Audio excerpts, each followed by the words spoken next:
ప్రార్థన చేయటం లేదంటున్నాను.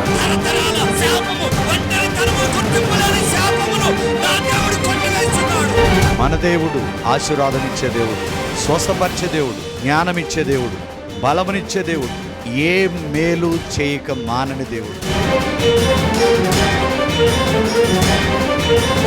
ఆయన ఎట్టివాడై ఉన్నారో మనము కూడా అట్టివారమే.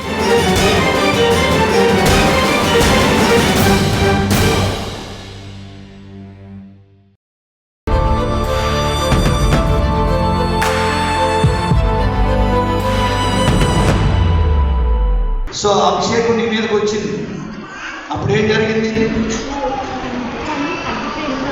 ఓకే, ఇక్కడ నొప్పి ఉండేది, తగ్గిపోయింది. ఏమైంది అప్పుడు? తగ్గిపోయేటప్పుడు కరెంట్ శాఖలోకి వచ్చింది. అభిషేకం కరెంట్ శాఖలోకి వచ్చింది. నిజంగా తగ్గిపోయింది. అలా బాగా వాసిపోతుంది, ఎన్నిసార్లు అయినా తగ్గలేదు. ఇప్పుడు ప్రార్థిస్తుంటే దేవుడు మొత్తం అగ్నిలాగా వచ్చి ముట్టి స్వస్థపరిచాడు. అగ్నిలాగా వచ్చి ముట్టి స్వస్థపరిచాడు.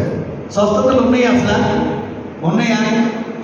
నాకు కరెంట్ షాక్ లెక్క వచ్చి నడుపు తాకి కరెంట్ శాఖలోకి వచ్చి ఈయన నడుము నొప్పి తగ్గింది. ఆమేన్, హల్లెలూయా. ఈరోజు ప్రభు మనకిచ్చిన వాక్యం ఏంటంటే స్పీకింగ్ లైఫ్. ఎందుకంటే ఎప్పుడైతే మన నోటి ద్వారా జీవాన్ని మాత్రమే మాట్లాడా. దానికి ముందుగా మీకు ఒక విషయం చెప్తా. సెప్టెంబర్ అనేది 9th మంత్, ఏ లేబర్ రూమ్ అనగా ఈ మాసము 8 నెలలు జనవరిలో మనము ఎలాగో ప్రవేశించాము. అటు ఇటుగా ఆటుపోటు అన్ని తెలుసుకుని ఎక్కడ వేసిన గొంగళి అక్కడే ఉంది. కానీ 9వ సంఖ్యకి ఈ 9వ మాసము మనము పంట కోసే మాసము. మనం చూస్తే యెషయా గ్రంథము 66వ అధ్యాయము 7 నుంచి 9 వరకు, ప్రసవ వేదన పడక మునుపు ఆమె పిల్లను కనినది, నొప్పులు తగలక మునుపే మగపిల్లను కనినది. ఆమేన్, హల్లెలూయా. సో కనుక ఇక్కడ ఏమంటున్నాడంటే ప్రతిదానికి కూడా ఒక స్త్రీ గాని ఒక తల్లి గాని ఆమె గర్భము దాల్చినప్పుడు అనేక విషయాలు జరుగుతాయి. ఆమె ఖచ్చితంగా 9 నెలలు వెయిట్ చేసినప్పుడు ఒకటి ఏంటంటే కుమారుని కనొచ్చు, 2 కనొచ్చు, 3 కనొచ్చు. రెండవది ఏంటంటే కన్సీవ్ అయినప్పుడు ఆ గర్భము 6-7 నెలలకు మధ్యలోనే నష్టము జరగవచ్చు.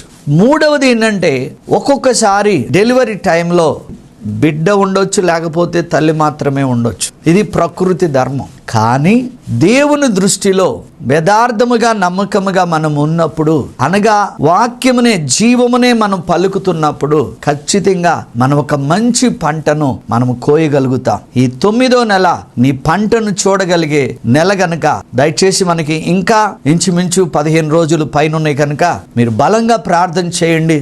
దేవుడు ఈ 9వ మాసము మిమ్మల్ని సంపూర్ణముగా ఈ సంపూర్ణ కృపలో దీవించునుగాక. అందుకు మీకు కావలసిన కీ ఏంటంటే దేవుని యొక్క వాక్యమే. మొట్టమొదటి చూస్తే దేవుని యొక్క వాక్యములో ఉన్న శక్తిలో 3 సూత్రాలు మనం చూద్దామండి. ఇక్కడ ఫస్ట్ ఏమంటాడంటే ఆది కాండములో 1 నుంచి 8 వరకు మొట్టమొదటి మాట, God is the creator of all. మొదట 1-2 వచనాల్లో దేవుడు సమస్తమును కూడా క్రియేట్ చేయగలడు. దేని ద్వారా చేశాడండి? మాట ద్వారా. దేవునికి మహిమ కలుగునుగాక. ఎలాగూ చేస్తాడంట? ఒక ఆర్డర్ ప్రకారం 2 నుంచి 4 వరకు ఆర్డర్ ప్రకారం దేవుడు ప్రతిదాన్ని చేశాడు. అలాగే మనము కూడా ఆది కాండము 1:3 ప్రకారం వెలుగు కమ్మని పలకగా వెలుగు కలిగినది. ఆమేన్. పలకగా ఎప్పుడైతే వాక్యాన్ని మీరు పలుకుతూ ఉంటారో దేవుడు ఖచ్చితంగా మీరు అడిగినవి ఇస్తాడండి. ఎందుకంటే నా యందు మీరును మీ యందు నా మాటలు నిలిచిన ఉండిన ఎడల మీకేది ఇష్టం అడగమన్నాడు. సో మూడవది చూస్తే God's word is a powerful and transformed. ఎప్పుడైతే నువ్వు మాట్లాడుతూ ఉంటావో దేవుని యొక్క వాక్యము చాలా చాలా శక్తివంతమైనదంట. నాలుగవది ఏంటంటే God brings separation and clarity. వాక్యం ఏం చేస్తుందంట? లోకము నుండి మనలను పవిత్రపరిచి సపరేట్ చేస్తుందంట. మీకు ఇంకా చెప్పాలంటే ఐసోలేషన్ అంటారు కదా, కరోనా వచ్చిన వ్యక్తిని మరి లోకము నుండి సపరేట్ గా ఒక రూమ్ లో ఎలా ఉంచుతారో, దేవుని తెలుసుకున్న వ్యక్తి వాక్యం అనేది అగ్ని గనుక, వాక్యం అనేది చాకలు అని సబ్బు గనుక, ఆ వాక్యములో శుద్ధీకరించబడిన వ్యక్తి ఒక ఐసోలేషన్ అంటే ఒక పవిత్రమైన జీవితాన్ని పొందుకుని జీవిస్తాడంట.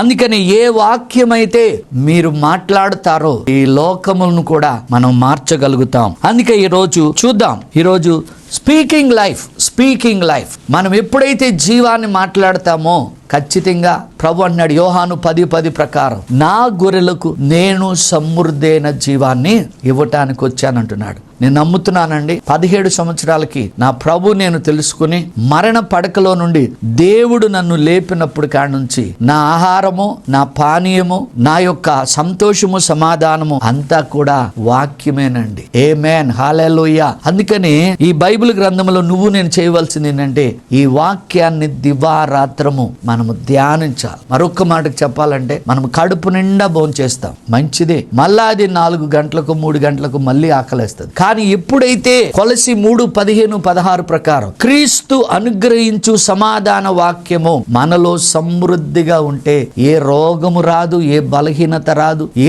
ఆటంకాలు రావు, ఏ చీకటి కూడా మనలను అంటరాదండి. ఎందుకంటే దీన్ని ఏమంటారంటే ఫిజికల్ గా ఇమ్యూనిటీ. ఈ లోకములో మంచి ఫుడ్ తింటే ఇమ్యూనిటీ వస్తుందో తెలియదు, కానీ ఈ వాక్యాన్ని మీరు తినండి, ఏ తెగులు మీ గుడారము సమీపించదు, ఏ అపాయము కూడా మీకు రానే రాదు. Divine power of our words, మీ మాటల్లోనే సహోదరుడా సహోదరి శక్తి ఉంది. మా వివాహమైన కొత్తలో మాకు కావలసినవన్నీ, ఇది ప్రాక్టికల్ గా చెప్తున్నా, తమాషాకి టైంపాస్ కాదండి, మాకు కావలసినవన్నీ కూడా ఒక లిస్టుగా రాసుకుని వాక్యముతో ఇల్లుకు సంబంధించింది అలాగే ఏదైతే కావాలో అవన్నీ మేము రాసి ఇంచుమించు 2 సంవత్సరాలు నేను నా భార్య ప్రార్థించినప్పుడు దేవుడు మాకు అన్నీ ఇచ్చాడు. ఎందుకంటే ప్రభు మాట కీర్తనల గ్రంథం 37:4-5 అంటాడు, యెహోవాను బట్టి సంతోషించుము, ఆయన నీ హృదయ వాంఛలన్నీ తీర్చునన్నాడు. ఎందుకు నువ్వు వాక్యమే పలకాలంటే అసలు నువ్వు దేవుని కుమారుడైతే ఆయన పోలికలో ఉన్నావు, ఆయన స్వరూపములో ఉన్నావు, ఆయన జీవము నీలో ఊదాడు గనుక నువ్వు ఏలాలి, లోపరుచుకోవాలి, ఫలించి అభివృద్ధి పొందాలి, విస్తరించాలంటే ఆయన ఆర్డర్లో 5 దినాలు పలికి ఏ విధముగా సృష్టించాడో నువ్వెప్పుడైతే జీవము కలిగిన ఆశీర్వాదకరమైన ఈ వాక్యాన్ని ఎప్పుడైతే పలుకుతావో ఖచ్చితంగా నీలో నుంచి శక్తి రిలీజ్ అవుతుంది. అవునండి, నేను ధైర్యంగా చెప్తున్నా, ఫోన్లో ఎప్పుడైతే ప్రార్థిస్తూ స్వస్థతకు సంబంధించిన, విడుదలకు సంబంధించిన వాక్యాన్ని వాళ్ళ మీద పలుకుతున్నప్పుడు కీర్తనలో 107:20 ప్రకారం వాళ్ళు బాగుపడి వారు పడిన గుంటలో నుంచి విడిపిస్తున్నారు. కనుక నీ నాలుక మీద ఏముండాలో తెలుసా? వాక్యమే ఉండాలి. మీ ప్రార్థనలో వాక్యమే ఉండాలి. అలాగే మీరు పాటలు పాడే పాటల్లో పవిత్రమైన మాటలు ఉండాలి. కానీ మనం కుళ్ళిపోయినవో, చెడిపోయినవో, పాడైపోయినవో, నాశనం అయిపోయిన ఆయనే చాలని నెగిటివ్ సంబంధించిన వాక్యాలు గనక మనము అలాంటి పాటలు పాడామనుకోండి, అది కూడా మన జీవితంలో జరుగుద్ది. ఆమేన్. అందుకని స్పీకింగ్ లైఫ్, జీవమనే మాట్లాడండి, మరణము సంబంధించిన మాటలు మాట్లాడకూడదు. ఇక్కడ సామెతల గ్రంథం 18:21లో జీవ మరణములు నాలుక వశము, దాని యందు ప్రీతి పడువాడు దాని ఫలము తిందును. దరిద్రములో ఉన్నావా? నువ్వు మాట్లాడిన దరిద్రపు మాటలే. లేకపోతే నువ్వు ఆరోగ్యములో ఉన్నావా? నువ్వు మాట్లాడిన ఆరోగ్యకరమైన మాటల వల్లే నువ్వు ఆరోగ్యమును పొందుకుంటున్నావు. అలాగే చీకటి క్రియలతో, భయముతో మాట్లాడుతున్నావా? ఆ భయపడే మాటలను ఎవరైతే మాట్లాడుతూ ఉంటారో వాటి ఫలాన్ని మీరు ఖచ్చితంగా తింటారు సహోదరుడా. ఈరోజు 3 కీస్ మీకు ఇస్తాను. ఫస్ట్ పాయింట్ ఏంటంటే ప్రభు అంటున్నాడు, వర్డ్స్ దట్ స్పీక్ లైఫ్. నీ మాటల్లో ఏముండాలంట? జీవమే ఉండాలంట. పలకరాదండి. ఆదికాండం 12:2 ప్రకారం నిన్ను గొప్ప జనముగా చేసి, నీ నామమును గొప్ప చేసి, నిన్ను ఆశీర్వదించి అనేక మందికి ఆశీర్వాదం వాగ్దానం పలకొచ్చు కదా. ద్వితీయోపదేశకాండం 28:1-13 వరకు ప్రభు అంటున్నాడు, నా మాటను శ్రద్ధగా విని నన్ను అనుసరించిన ఎడల ఈ పట్టణములో దీవించబడదు, పొలములో దీవించబడదు, పిండి పిసుకుతోటి గంప దీవించబడదు, అప్పు చెవిగా అప్పిచ్చేదాను, ఆకాశం నుండి మంచి ధననిధిని కురిపించి పలకొచ్చు కదండి. పలక ఏవేవో పలుకుతాం. మీరు ఏవి పలికినా ఆ పలికిన మాటే నీ జీవితం, మీ భవిష్యత్ అన్నది మీరు ఎన్నడూ మర్చిపోవద్దు. దేవుడు పలికి 5 దినాలు ఎలాగూ సర్వ సృష్టిని చేసి దాన్ని చూసినప్పుడు కూడా మంచిదన్న. కానీ మనం పలికి వాడు ఎంత బాధపడ్డాడు, వాడు ఎంత దిగులు చెందాడు, వాడి మనసు ఎంత నొచ్చుకుందో, ఇవి మాత్రం మనం అనుకోం, డైలాగ్ లేసి వెళ్ళిపోతాం. కానీ వాడికి కాదు నష్టం, నీకే నష్టం. ఆమేన్, హల్లెలూయా.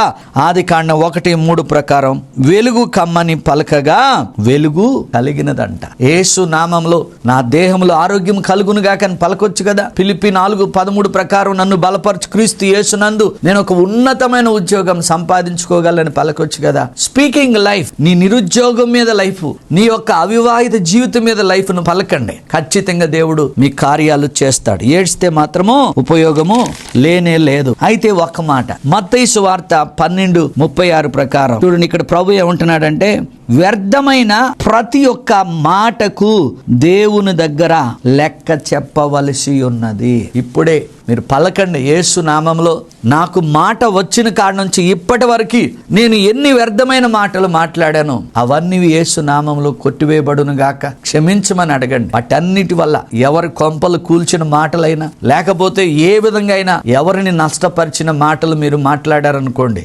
వాళ్ళెక్కడో ఉన్నారు కదా అని ఇక్కడ మీరు బండబోతులు తీసినా ఆ మాటలు కూడా మీరు లెక్క చెప్పవలసిందే. చూడండి, ఆ మాటలు ఎలాంటి అంట, ఐడిల్ అంటే రెక్లెస్ గా, లేజినెస్ గా మనము మాట్లాడిన ప్రతి ఒక్క మాట ప్రభు దగ్గర మనము, అలాగే నెగిటివ్ వర్డ్స్ ప్రతిసారి కూడా మనం భర్త అంటాడు, ఒకటి చేద్దామంటాడు, నో అంటాడు. అలాగే భార్య, లేకపోతే ఇది జరగదు, ఇది అవ్వదు, డాక్టర్లు చెప్పేస్తారు, ఆయన చనిపోతాడు. కానీ ఎన్నో సాక్ష్యాలు చూశానండి, గుండె పాడైపోయి, కిడ్నీ పాడైపోయి, ఒక ఆయన ఒంగోలు ఆయన సమస్తం పాడైపోయింది. యశోదలో చాలా డబ్బు ఖర్చు పెట్టారు, కానీ డాక్టర్స్ అన్నారు తీసుకుపోండి అయ్యా మిగతా డబ్బులు పిల్లలకి. నో 7 గంటలకు వెళ్ళి ఆ బిడ్డ మీద చేయి వేస్తే, దేవుని మహిమ కొరకు చెప్తున్నా, ఆయన పొందిన దెబ్బల చేత మీరు స్వస్థత పొందిదరన్న వాక్యము పలికి రక్తము ద్వారా కడగమని ఆ చేతులేసి ప్రార్థించినప్పుడు వితిన్ 4 hours లో రిపోర్ట్స్ అన్ని తారుమారైన క్షేమముగా బయటకు వచ్చాడు. నీ నోటిలోనే ఆరోగ్యం ఉంది, నీ నోటిలోనే ఆనందం ఉంది, నీ నోటిలోనే ఐశ్వర్యం ఉంది, నీ నోటిలోనే దీర్ఘాయువు ఉంది,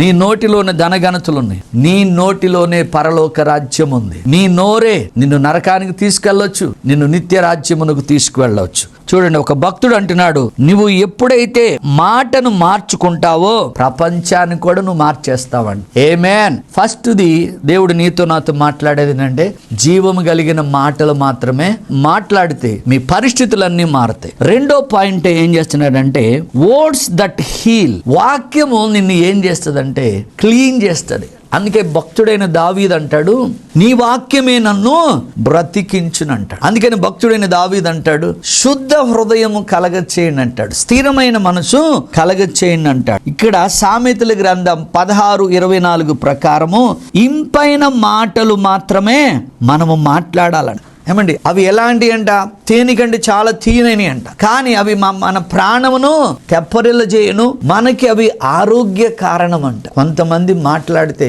వాడు BP 90 ఉన్నది 150కి వెళ్ళదు, షుగర్ 120 ఉన్నది 400కి వెళ్ళదు. అంటే నీ మాటలు ఎలాగుండాలంటే ఆదరించే మాటలు, ప్రేమించే మాటలు. ప్రభు అంటున్నాడు, నమ్ముట నీ వలనైతే నమ్మువానికి సమస్తము సాధ్యం. చాలా మంది చెప్తారు ఫోన్ చేసి, అయ్యా మరి ఈమెకి బ్రెయిన్ డెడ్ అయిందంట, మరి ఈమె బ్రతకదంట. కానీ ప్రభు ఏమన్నాడు, యేసును లేపిన వాని ఆత్మ రోమా 8:11 ప్రకారం నీలో నివసించిన ఎడల చావుకు లోనైన మీ శరీరము తన జీవింపచే ఆత్మ ద్వారా బ్రతుకున్నాడు. ఒక మంచి మాట మాట్లాడరాదు, అమ్మా నీకేం కాదమ్మా, ఆమె ఖచ్చితంగా బ్రతుకుద్ది. ఒకవేళ ప్రభువు నందు నిద్రిస్తే పరలోకంకి వెళ్తాయి. కానీ భయపెట్టొద్దు. కనుక ఇంపైన మాటల వల్ల అవి ఆరోగ్య కారణం అంట. ఇంపైన మాటలు, దయగల మాటలు మాత్రమే మనం ఖచ్చితంగా మాట్లాడి తీరాలి. అందుకని యాకోబు రాసిన పత్రిక 3వ అధ్యాయంలో 5 నుంచి 6 వరకు, నాలుక చిన్న అవయమైనను అది బహుగా అదిరిపడును, బ్రాకెట్లో అతిశయపడును అంటున్నాడు. మనకొచ్చే కష్టాలు, బాధలు, అవమానాలు అన్నీ కూడా కేవలం ఈ నాలుక ద్వారా. చిన్న అవయమైన మన దేహంలో అది అడవి ఎంత పెద్దదైనా దాన్ని కాల్చివేని అంటాడు. ఈ రోజు నీ బలహీనతకు కానీ, ఈ రోజు నీ రోగముకు కానీ, ఈ రోజు నీ అవమానాలకు కానీ, ఈ రోజు నువ్వు ఇంత భయంకరమైన శాపములో బడి ఉన్నావంటే నీ నాలుక ద్వారే సమస్త శాప, పాప, రోగ, బలహీనతలు, వ్యసనములు తెచ్చుకున్నావు. కానీ భయపడాల్సిన అవసరం లేదు. వాక్యం పలుకు. యెషయా 53లో 4-5 వచ్చిన, నిశ్చయముగా మా రోగాలను, అతిక్రమములను, వ్యసనములను భరించిన దేవా, నీ రక్తము ద్వారా వీటన్నిటిని నుంచి మేము విడిపించబడామని మనం ఖచ్చితంగా మాట్లాడి తీరాలి. చూడండి, ఆ నాలుకను దేంతో పోల్చాడంటే ఫైర్, అగ్నితో పోల్చాడు. చిన్న అగ్గిపులతో అడవిని కూడా తగలబెట్టవచ్చు.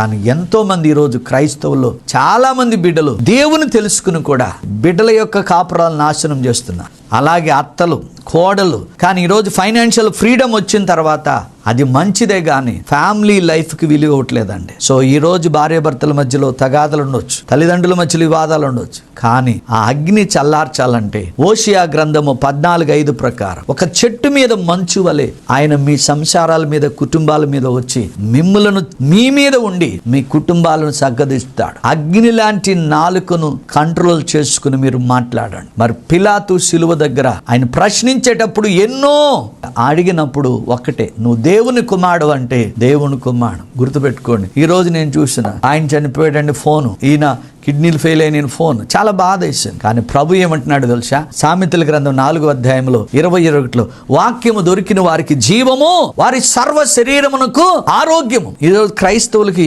ఇళ్ళు తక్కువ కాదు, లేకపోతే కార్లు తక్కువ కాదు, బంగారం తక్కువ కాదు, కానీ ఇవి కాదు దేవుడు మనకిచ్చింది. ఆయన యొక్క మాటను మనకిచ్చాడు గనుక యెహోషువ వలె 1:8 ప్రకారం జడీక దిగులు పడక నిబ్బరం కలిగి మీరు వాక్యాన్ని పలకండి. కోమాలో ఉన్నవాడు కూడా లేచి కూర్చుంటాడు. చావు బ్రతుకులు ఉన్నవాడి మీద వాక్యాన్ని పలకండి, వాడి ఖచ్చితంగా ఆరోగ్యం వస్తుంది. అందుకని మొదటి తెస్సలోనికి రాసిన పత్రిక 5లో ఆ ప్రభు అంటాడు 18-19 మధ్యలో, ప్రవచించుట నిర్లక్ష్యము చేయక. దేనితో ప్రవచించాలి? దేవుని మాటతో పలికితే నీ బోన్స్ కి శ్రద్ధగా పనిచేవాడు ఎముకలు పుష్టిగా ఉండన్నాడు. మాట్లాడు, నా ఎముకలు పుష్టిగా ఉండునుగాక, నా నరములు పుష్టిగా ఉండునుగాక, నా మెదడు నీ మెదడు వలె పనిచేయనుగాక. ప్రభువాని వంచున్న వాక్యము దొరికిన వారికి జీవము, వారి సర్వ శరీరం. నీ బ్రతుకు వాక్యము, నీ జీవితం వాక్యం, నీ జీవనం వాక్యం, నీ ఆహారము వాక్యం, నీ పానీయము వాక్యముగా ఉన్నప్పుడు ఆ వాక్యపు వెలుగులో నడిచి నువ్వే వాక్యానికి సాక్షిగా ఉంటావు. ఏ వాక్యం ప్రకటించాలంటే కృపావాక్యం, జీవం కలిగిన వాక్యం, ఆరోగ్యకరమైన వాక్యం. సెకండ్ ఏంటంటే నువ్వు పలికే మాటల వల్ల ఆ పవర్ లో ఏముంటదంటే ఆరోగ్యం ఉంటది, స్వస్థత ఉంటది. మూడవది ఏంటంటే వర్డ్స్ ద ట్రాన్స్ఫర్మేషన్. ఒక వ్యక్తికి మారు మనసు రావాలి అంటే ఖచ్చితంగా బైబిల్ మాటలు వినాలి. భయపెట్టే మాటలు వినకూడదు, పిచ్చి పిచ్చి ప్రవచనాలు వినకూడదు. రోమీలకు రాసిన పత్రిక 12:2 ప్రకారం ఈ లోక మర్యాదను మనం అనుసరింపక, అంటే ఈ లోకంలో మనం పడిపోక ఉత్తమం అనుకూలమైనది నీలో ఏ బలహీనతలు ఉన్నాయో ఏదుందో మనం పరీక్షించి తెలుసుకుని అనుదినము ఆ వాక్యము ద్వారా మనము రూపాంతరత పొందాలి. గడపండరా, మోకరించండి. నీ గదిలోనికి వెళ్ళి తలుపు వేసుకుని ప్రార్థించినప్పుడు నూతన కృప, నూతన ఆత్మ, నూతన అభిషేకం ఆయన నీ గదిలోనికి వస్తాడు, ముఖాముఖిగా మాట్లాడతాడు. నా దేవుడు నాతో 15 నిమిషాలు మాట్లాడాడు కాబట్టి సమస్తమును విడిచి సమస్తమును పెంటగా ఎంచుకుని నా ప్రభు యొక్క సేవ నేను మనస్ఫూర్తిగా చేస్తున్నా. అందుకనే ఇక్కడ పౌలు కూడా అంటున్నాడు, మనల్ని మనం రూపాంతరత పొందినప్పుడు అప్పుడు దేవుడు అట్టి స్థితిని మాత్రమే దేవుడు ఇష్టపడతాడు. మన బ్రతుకు మారిపోద్ది, మన నడక మారిపోద్ది. నిన్ను పూర్తిగా నిన్ను చూడంగానే లోకమంతా చేతులెత్తి మొక్కుద్దంట. అందుకే నువ్వు ఎలా ఉండాలంట? కొలసీలకు రాసిన పత్రిక 4:6 ప్రకారం ఇక్కడ ప్రతి మనుషునికి ఏలాగు ప్రత్యుత్తరం ఇవ్వవలెనో అది మీ యొక్క అనేకులు తెలుసుకొనుటకై ప్రతి మనుషుని దగ్గర అంటే ఎల్లప్పుడంట కృపా సహితముగాను రుచిగాను ఉండాలంట. దయగల మాటలు, కరుణగల మాటలు, క్షేమకరమైన మాటలు, ఆరోగ్యకరమైన మాటలు. ఎందుకంటే ఆయన కుడి చేతిలో దీర్ఘాయువు ఉంది, ఆయన ఎడమ చేతిలో ధనఘనతలు ఉన్నాయి. ఆయన యొక్క రమ్యమైన త్రోవలో క్షేమకరమైన మార్గంలో మనము నడవాలంటే ప్రతి మనుషునికి చక్కగా కృపా సహితముగా మనము రిప్లై ఖచ్చితంగా ఇవ్వాలి. ప్రభు చివరిగా నీతో నాతో మాట్లాడే మాట ఏంటంటే ప్రే అంటిల్ సంథింగ్ హ్యాపెన్. ప్రతి ఒక్కరిని దేవుని వాక్యముతో బలపరిచి ఏదో ఒక గొప్ప కార్యము జరిగేంత వరకు ఆ వాక్యాన్ని మీరు ధ్యానించండి, వాక్యాన్ని పలకండి. ఆ వాక్యము నీ ఎదుట ప్రత్యక్షం అవుతుంది. మందిరం కొరకు నేను అడిగాను ప్రభువుని, మొదటి దినవృత్తాంతాలు 17వ అధ్యాయంలో ఎవరైతే మందిరము కడతారో వారు కుమారులు అవుతారు. మందిరం ఇచ్చాడు. అయ్యా నీ సేవ చేయడానికి ఎంతో ప్రయాణం చేయాలని వాహనం అడిగినా వాహనం ఇచ్చాడు. ఏమండి యెహోవా ఇల్లు కట్టించిన కట్టువారి ప్రయాస వ్యర్థమన్నా. గృహాన్ని ఇచ్చాడు. కుమార్తె యొక్క మరి స్టడీలో తోడై ఉన్నప్పుడు కొలసి 2:3 ప్రకారం బుద్ధి జ్ఞాన సర్వ సంపదలు ఆయనందే ఉన్నాయి. ఎప్పుడైతే వాక్యాన్ని పలికానో మంచి డాక్టర్గా దేవుడు దీవించాడు. ఆరోగ్యం కావాలంటే ఇర్మియా 33:6 ప్రకారం ఆరోగ్యమును కలగచేసి స్వస్థత మరలా రప్పిస్తాడు. వాక్యం అన్నిటినీ క్రియేట్ చేస్తుంది. వాక్యము స్వస్థపరుస్తుంది. వాక్యము మన జీవితాలను మారుస్తుంది. No word no life. మీరు ఎంత కన్నీరు కార్చినా లాభం లేదు. కానీ వాక్యముతో ప్రార్థన చేయండి, వాక్యాన్ని ప్రవచించండి. దేవుడు మీ కుటుంబాలను అన్ని విషయాల్లో సమృద్ధిగా దీవించునుగాక. ఈ బోడుపల్లి ప్రాంతంలో మరి ఎవరైనా కానీ ఏ సంఘానికైనా మీరు వెళ్ళకుంటే దయచేసి మీ అందరికీ ఎక్కడి నుంచైనా మీరు రావచ్చు. ఈ యొక్క ఆదివారము ఆరాధనకు మీ అందరికీ నా ప్రేమపూర్వక ఆహ్వానము. వచ్చిన ప్రతి ఒక్కరికి వ్యక్తిగతంగా మీ యొక్క అవసరాలు తెలుసుకుని మీ కొరకు నేను ప్రార్థిస్తాను. ఇప్పటి వరకు ఎన్నో వందల వేల మంది ఈ యొక్క పరిచర్య ద్వారా ఈ దీనిని వాడుకుని వారికి ఉన్న బలహీనతలు కానీ వారికి ఉన్న రోగాల నుంచి విడుదల పొంది ఆయన రాజ్యాన్ని విస్తరిస్తున్నారు. ప్రతి శుక్రవారం నాడు అదే స్థలములో సాయంకాలము 7 నుంచి 9 వరకు స్వస్థత సమృద్ధి విడుదల అనగా PhD సర్వీస్ ఉంటుంది. ఎవరైతే కష్టాలతో బాధలతో ఉన్నారో, రోగాలతో ఉన్నారో, దురాత్మల చేత బాధపడుతున్నారో దయచేసి మీరు ఈ సమయాన్ని సద్వినియోగం చేసుకోవచ్చు. మీ అందరి కొరకు ప్రార్థిస్తా. దేవుడు మిమ్మల్ని స్వస్థపరిచి విడుదలిచ్చి ఆయన నామాన్ని మహిమపరుచుకుంటాడు. దేవుని నామానికి మహిమ కలుగునుగా. హల్లెలూయా. గడిచిన కాలములో గడిచిన వారములో ప్రభు చేసిన కొన్ని మేలులు మనం తెలుసుకుని దేవుణ్ణి మహింపరుద్దాం. ఈమె పేరు మహాలక్ష్మి అండి. ఏటూరు నాగారం దగ్గర ఉన్న ఒక పల్లెటూరు. ఆమె ప్రాబ్లం ఏంటంటే ఆయాసము, అసలు మాట కూడా రావట్లేదు. ఆ లంగ్స్లో ప్రాబ్లం ఉంది, గుండెలో కూడా ప్రాబ్లం ఉంది.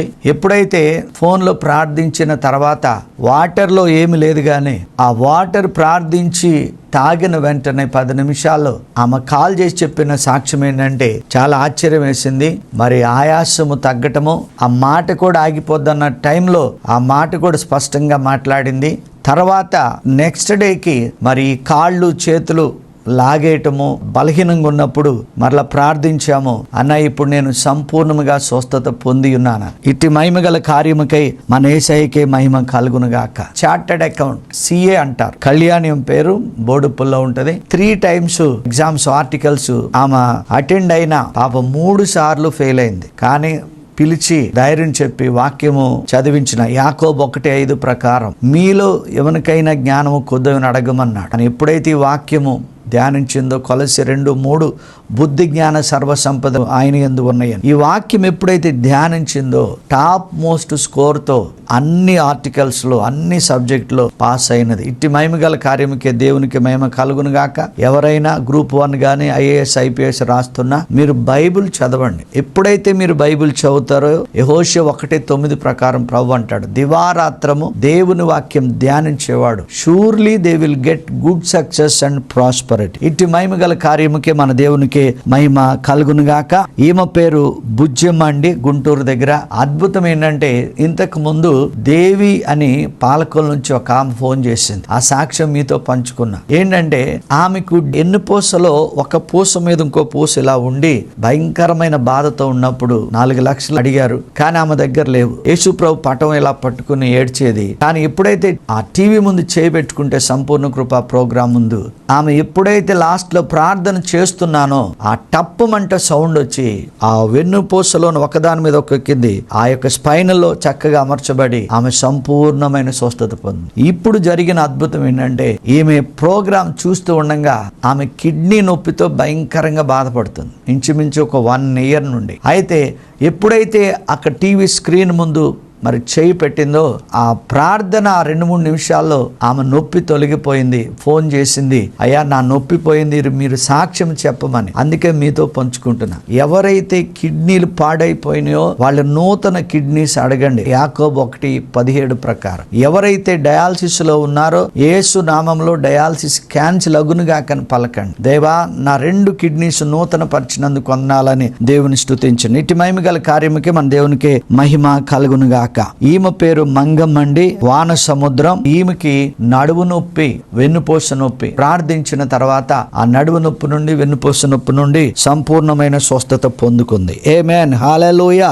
గుర్తుపెట్టుకోండి, పెంట కుప్ప మీద నుంచి దీనులను, దరిద్రులను పైకి లేవనెత్తుతాడు. ఎందుకంటే ఆయన సమృద్ధి అయిన జీవాన్ని ఇవ్వటానికి వచ్చాడు. సో మాధవి మరి ఎన్నో కష్టాలు పడింది, కానీ అద్భుతం ఏంటంటే కుమారుడు సెంట్రల్ గవర్నమెంట్ ఉద్యోగం పొందుకున్నాడు. కుమార్తె కూడా సాఫ్ట్వేర్ లో మంచి ఉద్యోగం పొందుకుంది. ఆమె చెప్పినది ఏంటంటే సాక్ష్యం, తన ఇంటి వారు, పొరుగు వారు, బంధువులు, అసలు మీరు యేసు ప్రభుని ఎందుకు నమ్ముకున్నారమ్మా, నువ్వు అక్కడి నుంచి బయటకు వచ్చేసే దానిలో నుంచి అని అన్నప్పుడు వారు చెప్పిన సాక్ష్యం ఏంటంటే, దేవుని మహిమ కొరకు చెప్తున్నా, ఈ సంపూర్ణ కృపా సంఘంలో మేము అడుగు పెట్టున్నాం. మా దేవుడు ఆరోగ్యంలో, ఆర్థికంగా నా బిడ్డలను కూడా ఎక్కలేనంత ఎత్తైన స్థలంలో నిలబెట్టాడు. అందును బట్టి దేవునికే మహిమ కలుగును గాక. మీ కుటుంబాలు కూడా అలాగ దీవించబడును గాక. ఆమేన్, హల్లెలూయా. చివరిగా రంగలక్ష్మి అండి, ఈమె చెప్పిన సాక్ష్యం ఏంటంటే, వేగువాడ అంటే మరి అది ఎక్కడో నాకు కూడా తెలియదు, కానీ ఈమెకి వెన్నుపూస నొప్పి, ఈ కుడివైపు డొక్కలో నొప్పి.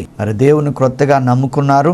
అయితే ఎప్పుడైతే ప్రార్థిస్తున్నానో మరి తను చెప్పిన సాక్ష్యం ఏంటంటే చాలా ఆశ్చర్యం వేసింది. నాలో నుంచి ఏదో వెళ్ళిపోయినట్టు అయిపోయిందయ్యా, నాకు అనిపించింది అని. అది ఎప్పుడైతే ఆ చీకటి వెళ్ళిపోయిందో ఈ కుడివైపు ఉన్న నొప్పి, ఆ వెన్నుపూస నొప్పి నుండి సంపూర్ణమైన స్వస్థత పొందింది. మన యేసయ్యకే మహిమ కలుగును గాక. 6 times attempts ఇచ్చాను, బట్ ప్రతిసారి ఫెయిల్ అయ్యాను. అన్ని పాస్ అవుతాను, ఎవ్రీడే వచ్చేసరికి 50% అంటే మళ్ళీ చెప్పు, ఏం పేరేంటి? కళ్యాణ్ కళ్యాణ్. 48%, 46%, 47% అట్లా దగ్గరకు వచ్చి పోతుంది అనమాట. కంటిన్యూస్ గా చదువుతూనే ఉండేవాడిని. డైలీ 10 hours, 12 hours ఎంత అయినా కూడా మళ్ళీ ఇట్లానే ఎగ్జామ్ వెళ్తూనే రిజల్ట్స్ వచ్చేసరికి మళ్ళీ ఫెయిల్. లాస్ట్ లో వదిలేద్దామని ఒక థాట్ కూడా వచ్చింది. మొన్న రాసాను జూన్ లో అటెంప్ట్. ఇంకా అప్పుడు కూడా చాలా ప్రేయర్ చేశాను, ఏం కాదు అవుతుంది, వాక్యం చదువు, ప్రేయర్ చేయండి, కంటిన్యూస్ గా చేయండి అనేసి చేస్తుంది అనమాట. ఇంకా సో నేను కూడా డైలీ అలాగే, నాకు ఈ ఇయర్ వచ్చిన ప్రామిస్ కూడా అదే, ఎప్పుడు అన్నట్టుగా నీకు అబండెన్స్ గా అన్నింటిలో బ్లెస్ అవుతామనే వచ్చింది ప్రామిస్ కూడా నాకు. సో అలాగే నేను ప్రతి దాంట్లో సక్సెస్ అవుతున్నా. ఎంబీఏ రిజల్ట్ వచ్చింది, ఎంబీఏలో కూడా కాలేజ్ లో టాప్ వచ్చాను, ఫస్ట్ ర్యాంక్ అనమాట. మళ్ళీ ఈసీఏలో కూడా లైక్ 8 subjects ఇచ్చాను ఒకసారి, ఏంటంటే 7 subjects లో టాప్ వచ్చింది. సో ఇప్పుడు ఈ డిసెంబర్ లో ఒక్కటి రాస్తే మొత్తం అది కూడా క్లియర్ అయిపోతుంది అనమాట. సో థ్యాంక్ యూ ఫర్ ఈ గాడ్ వల్ల చాలా పెద్ద బ్లెస్సింగ్. ఎన్ని చేసినా కూడా సాటిస్ఫాక్షన్ లేదు. ఒక్క రిజల్ట్ తోనే నాకు చాలా మంచి సాటిస్ఫాక్షన్. ఇంత 3 years కష్టపడినందుకు కూడా ఇప్పుడు నేను హ్యాపీగా కొంచెం నవ్వుతున్నా అనమాట. So thank you God, and thank you for uncle కూడా. చాలా అంటే చాలా ఇప్పుడు కూడా డల్ మూమెంట్లో ఏం కాదు, అవుతుంది అని చెప్పేసి చాలా ప్రేయర్ చేస్తుండే. Let us pray. Thank you Father, thank you Holy Spirit గా. పరిశుద్ధాత్ముడా, పరమ తండ్రి, ఆయన నోటితో పలికి తన ఆత్మ ద్వారా ఒక పద్ధతిలో ప్రపంచాన్ని నిర్మించాడు. కానీ అదే విధముగా నాయన మమ్ములను కూడా నీ పోలిక, నీ స్వరూపంలో మమ్ములను చేసి మా నాశకారంధ్రంలో జీవాయునిచ్చి మాకిచ్చిన మాటకై వందనాలు. ఇదిగో నాయన, ఆదికాండం 22:18 ప్రకారం నీ మాట వినువాడు, నీ మాటను పలుకువాడు, నీ మాటే శ్రేష్టమని అనుకున్నవాడు ప్రభువా, వారి సంతానము ద్వారా భూలోక జనులందరూ ఆశీర్వించబడుదరన్న ఇట్టి వాగ్దానం ఈ ప్రోగ్రాం చూస్తున్న ప్రతి బిడ్డ కుటుంబంలో, ప్రతి కుమారుడు మీద యేసు నామంలో నెరవేరునుగాక ప్రభువా. నా తండ్రి, ఇప్పటి నుంచి దివారాత్రము వాక్యాన్ని ధ్యానిస్తూ ఆత్మలో వర్ధిల్లుతూ నీ బిడ్డలు అన్ని విషయాల్లో వర్ధిల్లే భాగ్యం దయచేయండి. ఇదే వాక్యము ద్వారా నాయన ఆత్మలను సంపాదించే భాగ్యము కలుగునుగా. ప్రతి సంఘాన్ని నీ వాక్యముతో నింపండి. సమాధాన వాక్యముతో, జీవము కలిగిన వాక్యముతో, ఆరోగ్యకరమైన వాక్యముతో, కృపావాక్యముతో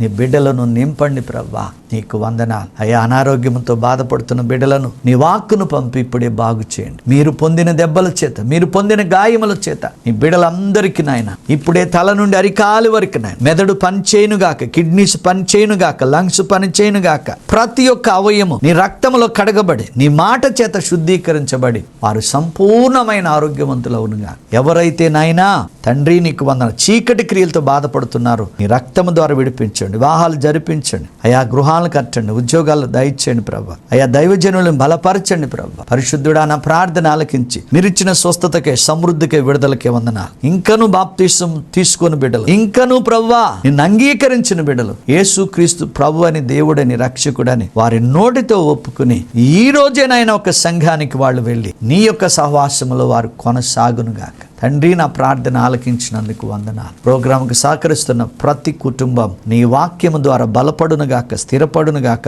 వారు పూర్ణులుగా చేయబడునుగాక, నూరంతులుగా దీవించమని, నీ కృపలో వర్ధలింప చేయమని యేసు నామములో ప్రార్థిస్తున్నాము తండ్రి, ఆమేన్. God bless you. దేవుడు మిమ్మల్ని బహుగా దీవించునుగాక. మా చిరునామా Kepha Joseph Matta, miracle home, house number 2-108/35, road number 3, Siddhi Vinayaka, Chittari Nagar, Boduppal, 5,92,000, Hyderabad, Telangana. Back side Shankaraiah function hall. మా ఫోన్ నెంబర్ 9848195752. దేవుడు మిమ్మలను సమృద్ధిగా దీవించునుగాక.